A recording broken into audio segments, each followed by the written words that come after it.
Welcome to your Will's VG Addiction Friday night double dick up. I did not post a video last week. I shot it, just didn't feel like editing it or putting it up. So I'm going to do 2 of them this week and just post them both on the same day and get caught up. Let me go ahead and get into the stuff I got. So, local retail, caught them slipping, if you want to call it that. James and Mike recently did Let's Play sort of thing on Sky Kid. Went down to a local retail shop, found that they had Sky Kid for 10 bucks. This is actually my copy, not the copy I got. So I bought that and 2 other games. I believe these were $3.99 a piece. It was Rockin' Ball for the NES and then Wheel of Fortune Vanna White Edition for the NES. So I did the dirtbag thing. I sold Sky Kid on eBay for less than what it has been selling for, which has been ridiculous. It's been selling for like 40 bucks, 35 bucks. So I sold it, I think, for like 29 shipped, so I could pay for these 2 games and that game and cover all the PayPal and eBay fees and break it even on it. So moving along to what my friend Tyler likes to call the Mexican flea market pickups. It's been god awful out there lately. I mean, just like a waste of time. I picked up a few things here and there, nothing special, and the prices that I paid made it, you know, not really even worth the time of getting up early and going. But I got a copy of Captain America Super Soldier for the Nintendo DS, 5 bucks. It was sealed, but I don't know, the case seems kind of flimsy. So I thought it was a reseal and I had to open it real quick. It's in there. I also got from the same guy a copy of Section Z for the NES, and I don't even know why I got that. I think he was asking like 8 bucks or 7 bucks for it initially, and I walked away. And then the other 2 games that I was showing interest in were Resident Evil Revelations for the PS3 and Revelations 2. And I actually wound up owning this one because I forgot to put it in my database. But I think he said 20 bucks on the 3 of those, so I took it. Probably not the greatest deal, but I did want to play Revelations 2. I could have bought that off of eBay or something like that for 20, less than 20. So not a great deal there either. Sonic 2, empty case, 50 cents. Why not? And a couple of other games that I got from the flea market that same day. Again, nothing spectacular by any means whatsoever. Metropolis Mania 2 for the PS2. I'm trying not to get any glare in there, I'm sorry. This is basically, I equate it to being like SimCity with I guess the Sims kind of mixed together. I mean, there's some character interactions in there, but it's basically, from what I've seen, it's basically SimCity. Got that for $1 from somebody who I apparently had missed out on a bunch of good games for by seconds. Was selling a Wii for $10, which I didn't get because somebody came up behind me and I just totally missed it as I was digging through the box for games. I got what was left as far as the decent games, but Prince of Persia Rival Swords for the Wii, no manual. BioShock 2 for the 360, no manual. I think this was one of the games that I picked up. I don't know, I don't remember. Wii Aces for the Wii, $1. That one's complete. And Naruto Uzumaki Chronicles. I'm probably massacring that, but that was $1 as well for the PS2.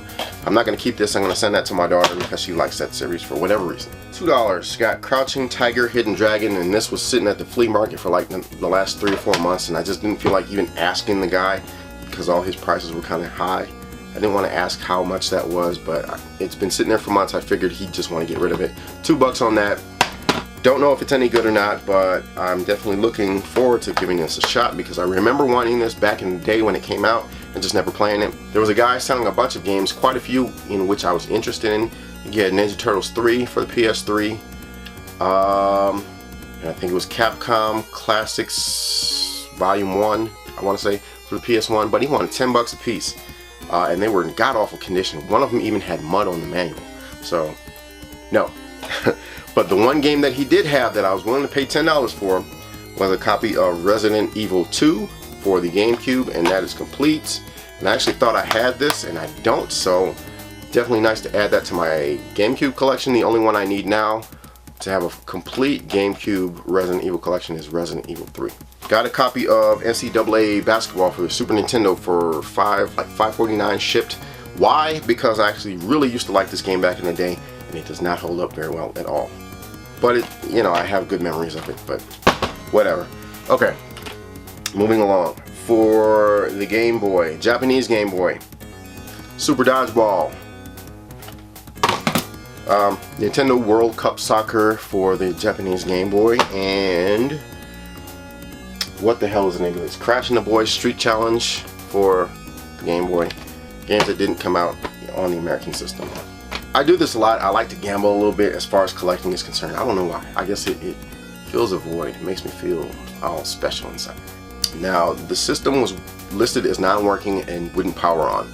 Very easy fix for any Super Nintendo.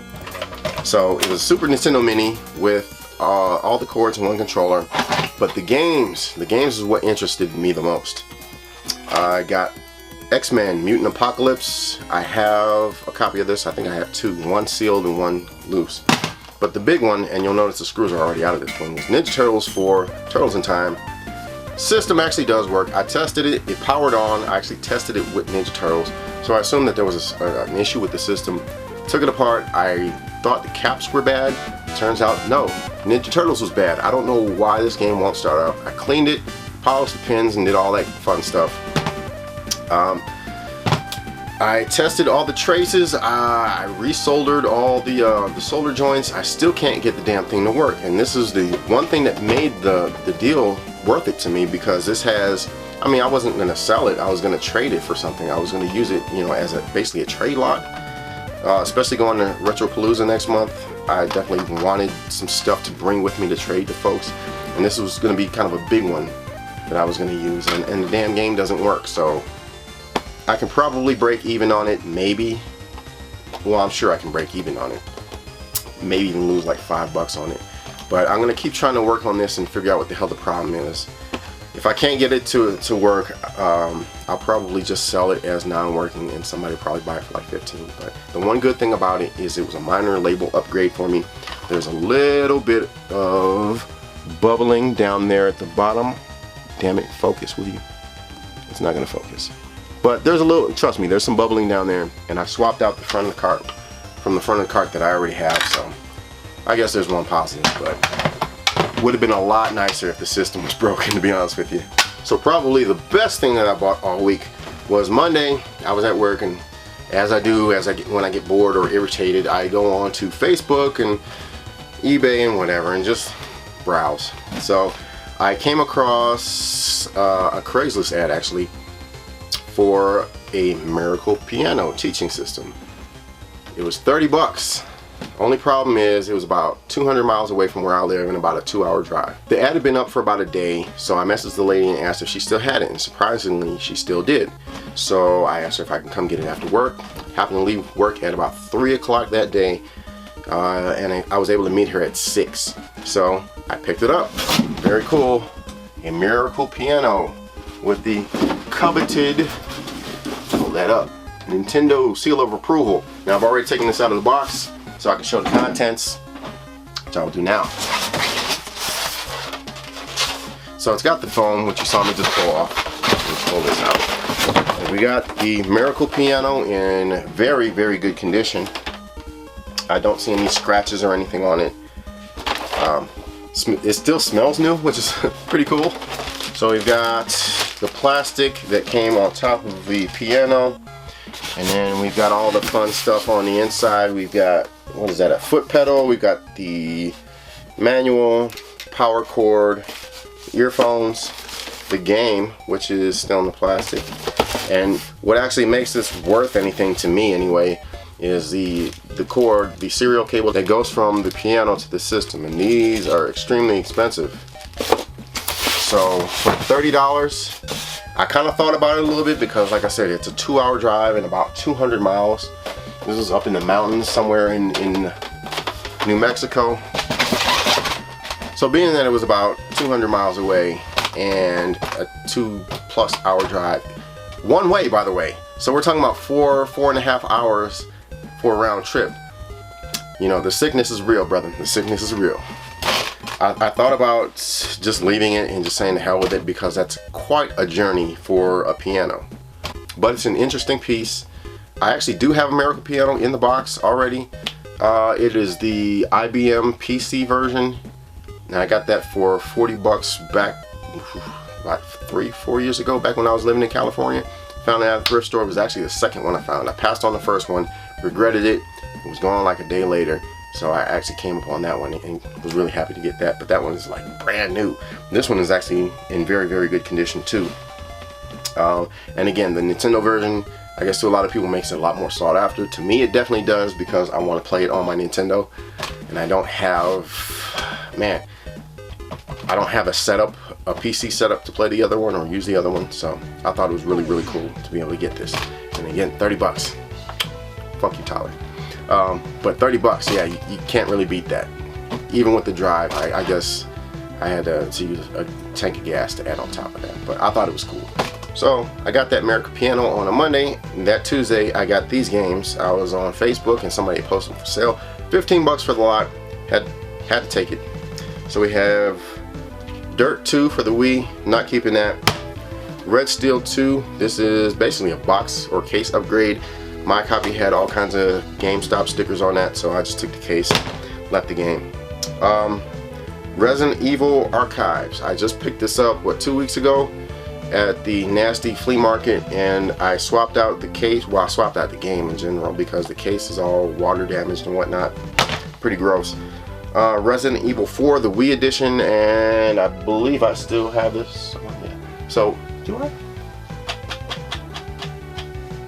Yep. So I already had this too. Why did I pick this up then? Force Unleashed 2 in a generic case. Not keeping that because, you know, there's no manual, and again, it's in a generic case, so I don't care. Also, the Force Unleashed for the Wii again. And again, the Force Unleashed for the Wii.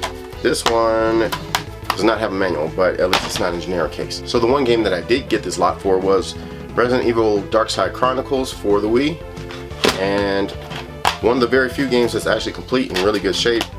Had to get that. And it also came with these two remote holder pistol thingies, which I kind of wanted. Actually, I wanted at least one of these for the light gun games and whatnot. It's more immersive, I guess, but all those games and only one that I'm actually keeping. Kind of a bust there, but there is a little bit of trade value there. I think Dark Side Chronicles to me was worth 15 bucks by itself, and with, you know, maybe one of these guns, I'll probably keep them both, but at least I got some trade stuff too, so I feel like I got some value out of that. What? Yeah, okay. Bye, nigga.